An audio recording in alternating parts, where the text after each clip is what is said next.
والذين كفروا لهم نار جهنم لا يقضى عليهم فيموتوا ولا يخفف عنهم من عذابها كذلك نجزي كل كفور۔ ایک واقعہ میں آپ کے سامنے اور عرض کرتا ہوں۔ پچھلے جمعہ میں نے ایک اینڈ پہ جا کر آپ کو ایک واقعہ ذکر کیا تھا، مولانا محمد صدیق مرحوم رحمہ اللہ کا، جو جامعہ سلفیہ فیصل آباد کے شیخ الحدیث تھے۔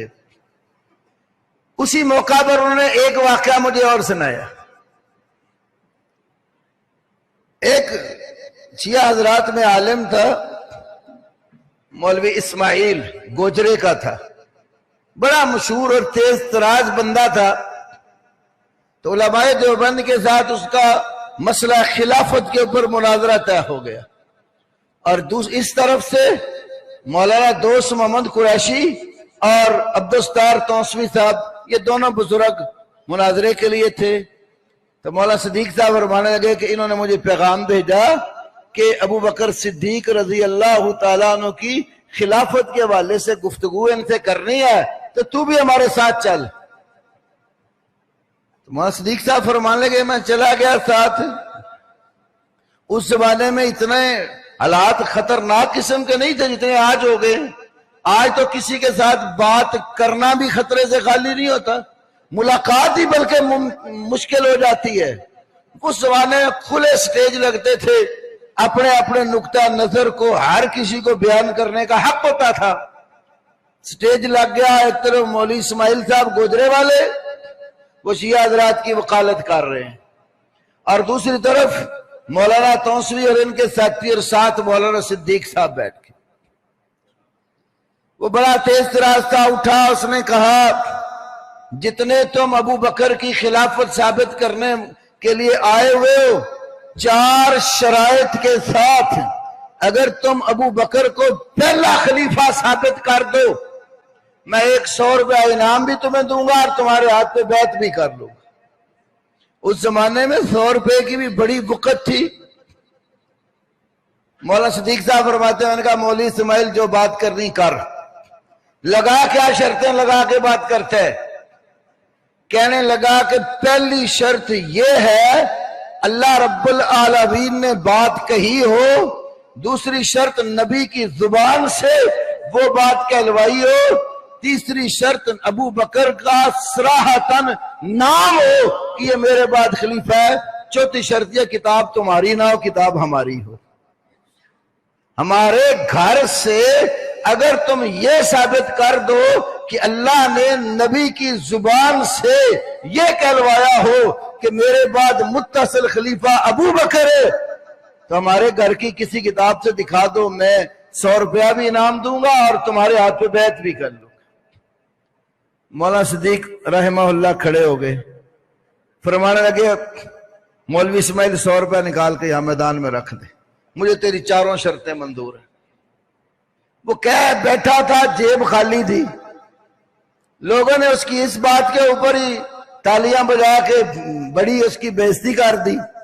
مولانا صدیق صاحب فرمانے لگے مولوی اسماعیل دھیان سے سن لے، اللہ نے قرآن کے اندر سورہ تحریم میں ذکر کیا ہے وَإِذْ أَسَرَّ النَّبِيُّ إِلَىٰ بَعْضِ أَزْوَاجِهِ حَدِيثًا، وہ وقت یاد کرو جب نبی نے اپنی بیویوں میں سے کسی ایک بیوی کے پاس اپنی بات کو راز کے طور پر رکھا،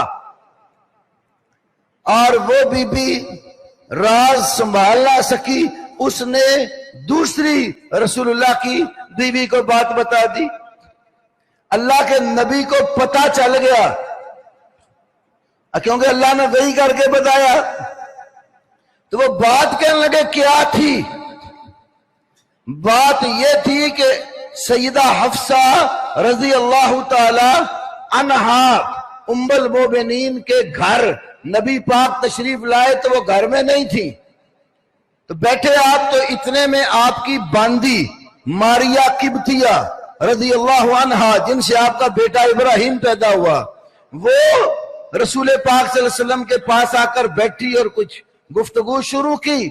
تو اوپر سے سیدہ حفصہ آ گئی، انہیں یہ بات ناگوار گزری، کہنے لگے یا رسول اللہ میرا گھر ہے اور میری باری ہے، تو میری باری میں یہ کیا کرنے آئی ہے؟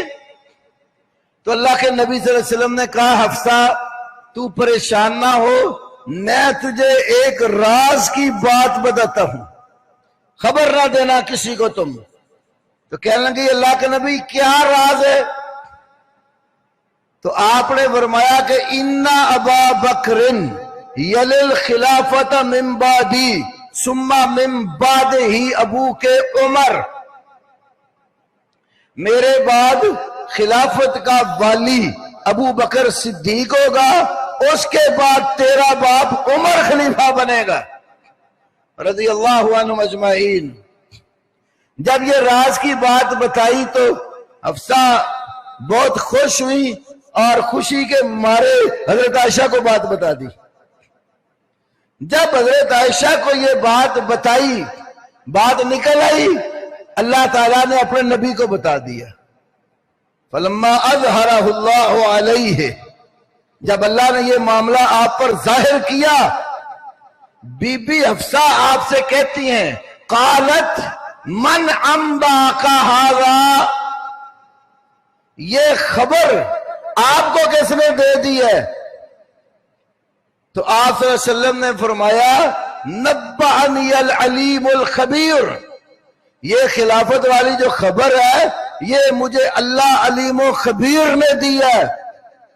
فرمانے لگے دیکھ اللہ علیم و خبیر بتا رہا ہے کس کو؟ اپنے نبی کو۔ اللہ نے خبر دی نبی کو، نبی بول پڑے، نبی کی زبان پر صرف ایک صحابی کا نام نہیں آیا، تو نے ایک خلافت مانگی تھی، میں تجھے 2 خلافتوں کی بشارت سنا رہا ہوں کہ اللہ کے نبی نے کہا میرے بعد ابو بکر، اس کے بعد حفصہ کا باپ عمر ہوگا۔ یہ پہلی 3 شرطیں پوری ہو گئیں، تو کہنے لگے اب 4تھی شرط تیری تھی کہ واللہ ہمارے گھر کا ہو۔ تو یہ ان کے پاس کتاب تھی تفسیر قمی، یہ علی بن ابراہیم قمی ایک بہت بڑا کا مفسر گزرا، اور اس کا باپ ابراہیم 11ویں امام حسن عسکری کا شاگرد تھا۔ کہنے لگے کتاب بھی تیری ہے اور 3 دوسری شرطیں بھی اس میں موجود ہے، آ کے بیعت کر ابو بکر صدیق کو پہلا خلیفہ مان لے۔